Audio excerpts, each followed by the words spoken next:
कमा करके लाएंगे वह सब कुछ मुझे अर्पित कर देंगे।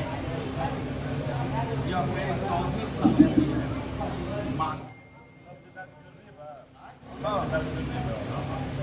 उसके बाद जहाँ खर्चा करना है सलाह देंगे।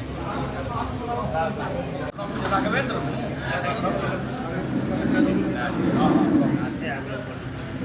झारखंडे घूमत रखा क्या करके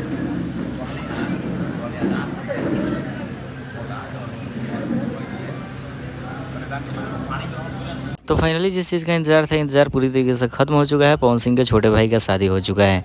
ये जो वीडियो देखे ये पूरी तरीके से लास्ट वीडियो था। अब तो शादी से रिलेटेड हमें लगे तो कोई वीडियो आएगा, तो ये एक लास्ट वीडियो था, सोचे दिखा दिया जाए, अपलोड कर दिया जाए ताकि सबको पता चल सके कि पूरी रात तो खैर वीडियो आया ही है। बहुत सारे टॉपिक पे जो भी वहाँ पे नेगवग हो रहा था सबका वीडियो आ ही रहा था।